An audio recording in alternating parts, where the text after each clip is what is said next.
Hey everybody, John here to talk about inverse trigonometric functions. This is our last topic before our next exam, which will be a week from today, or whenever you're watching this, Tuesday.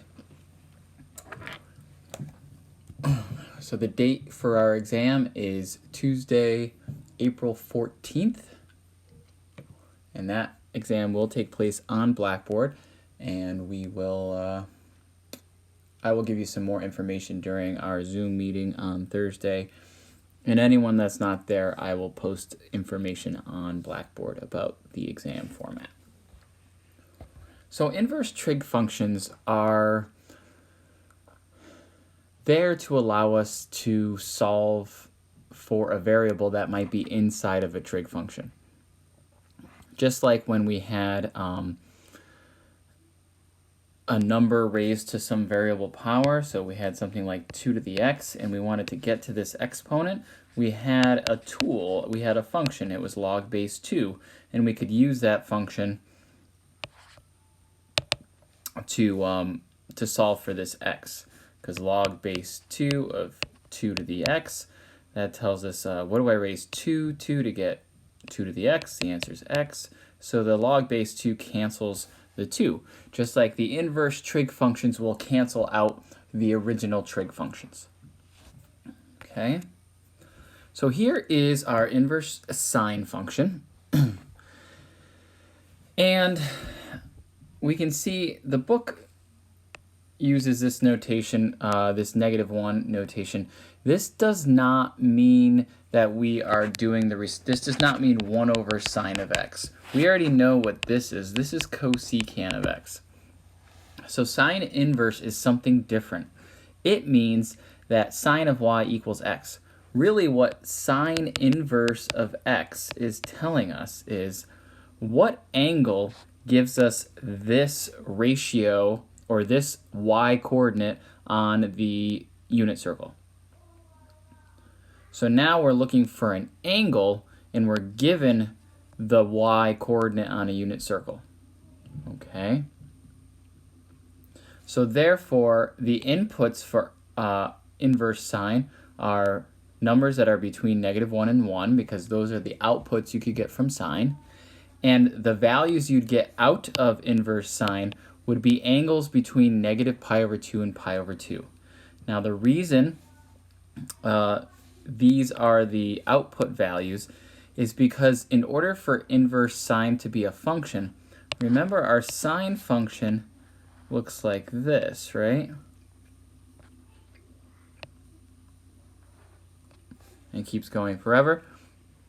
So somebody decided, it wasn't me, so don't get angry at me, that we're going to take this slice right here of sine, because this gives us the full range of values out of our sine function. This makes our sine function 1 to 1. If we only look at it from here to here, this is strictly increasing, and there's only one y value for every x value.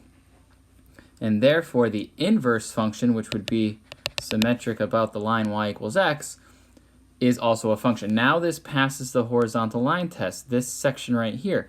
Sine in general does not pass the horizontal line test, but this section from -π/2 to π/2 does pass that test. Now it could have just as easily been from π/2 to pi, but again, I didn't choose it. Somebody else chose to go from -π/2 to π/2.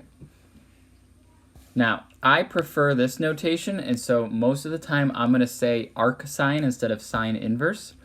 Arc sine I like better because it's not ambiguous. This notation is not used anywhere else. This notation is used somewhere else. It means usually a negative exponent means take the reciprocal, and that's why I don't like this as much. But this is also notation that means inverse. We used it with inverse functions, but the context will tell you if you're trying to take the reciprocal or if it means inverse function. But I'd rather just take that ambiguity out and use this notation here.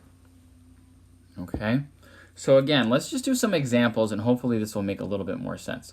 We're trying to undo what the original sine function did. The original sine function takes an angle on a circle and gives you the y coordinate on that circle. So what inverse sine does, or arc sine, what that does is it gives me a y coordinate on the unit circle, and it outputs an angle. So it undoes what the original function did. The original function took in an angle and gave me a y coordinate. Now I'm going to put in a y coordinate and get out an angle. So what this is really asking here for number 1 is, what angle would the y coordinate be root 3 over 2? Now root 3 over 2 is the biggest of the values that we get in that first quadrant. And so if I think about the bigger one, that means I'm higher up than I am to the right, which means this should be the bigger angle. And that's my pi over 3. I'm dividing by a smaller number, so I get a bigger angle. Pi over 3 is the angle that I'm talking about. Am I getting an angle that's between negative pi over 2 and pi over 2? I am, so that is the angle. So at the same time, you might be thinking, well, this angle here also gives me root 3 over 2. And that angle is 2 pi over 3. And yes, 2 pi over 3, when you plug it into sine, does give you root 3 over 2. But 2 pi over 3 is not in between negative pi over 2 and pi over 2. It's not on this interval that we had specified. And so that is not a valid angle that I can get out of arc sine or inverse sine. Only angles that are between negative pi over 2 and pi over 2. So looking at the second example, this is asking me, what angle would I plug into sine to get negative 1/2 out of sine? And not any old angle, what angle that's between negative pi over 2 and pi over 2. So those are only angles between here and here in the first or the fourth quadrant. So the first and the fourth quadrant are the only ones I have access to with arc sine.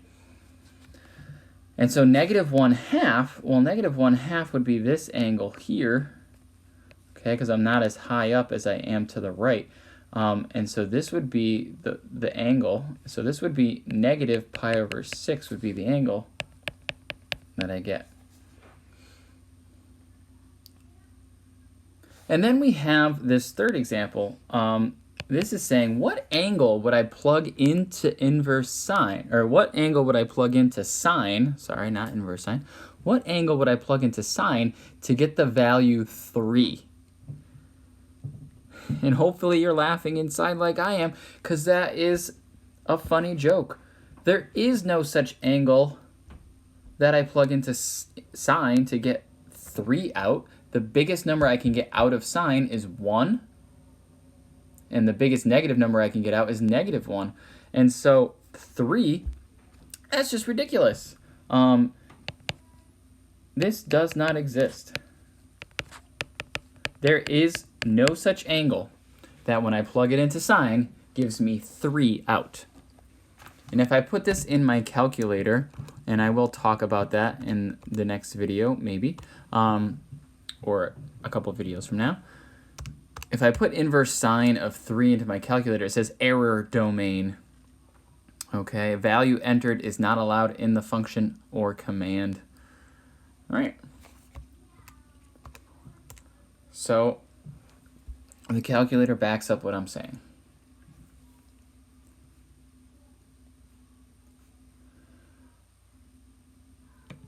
So in this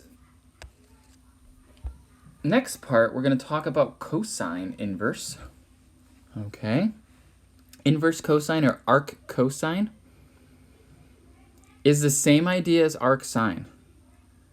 It gives me the angle for the x coordinates that are inputted into this function.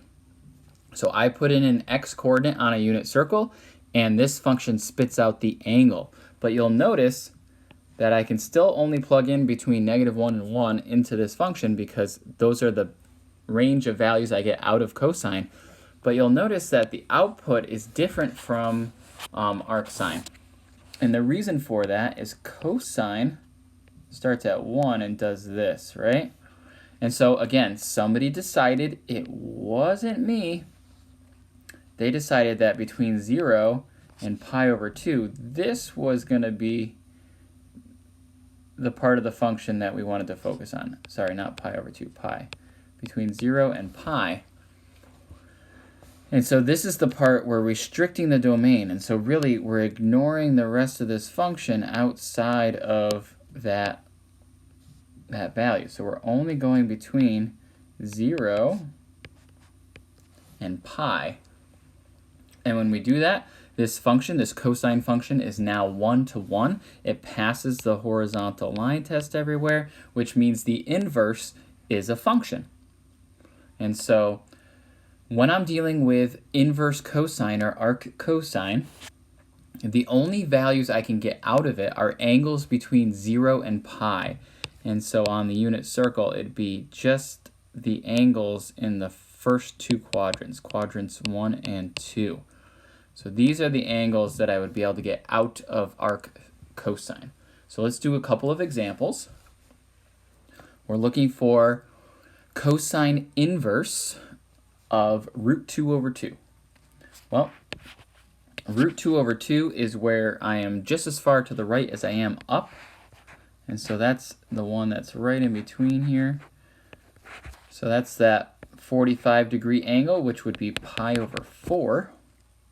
And since x is positive in the first quadrant, it's pi over 4 that I'm interested in. Now, arc cosine of negative 1/2, that would be the angle here, okay? Because cosine is negative in the second quadrant or the third quadrant, but I'm only allowed to get angles out in the second quadrant. Arc cosine doesn't give me values that are in the third or fourth quadrant. So this is a valid angle right here. Now that's that angle 2 pi over 3 that I talked about when we were talking about arc sine, except in this case it is a valid answer. Now for cosine, this would also be a point where the x coordinate is negative 1/2, and that's pi over 3 past pi.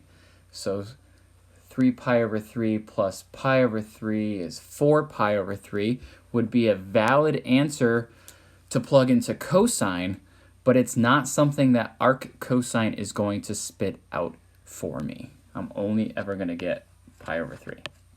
Okay? Just like negative pi over 4 would also give me root 2 over 2 for an x value, but negative pi over 4 is not one of the values that arc cosine can spit out. 7 pi over 4 is also a valid angle. 7 pi over 4 produces that same root 2 over 2 as an x coordinate. But again, that's not something that arc cosine would spit out. All right, I will see you in the next video, and we will talk about arc tangent, inverse tangent, and then we're going to summarize some of our stuff. And then the following video, I will show you how to use your calculator to do some of this. Okay, I will see you in the next video.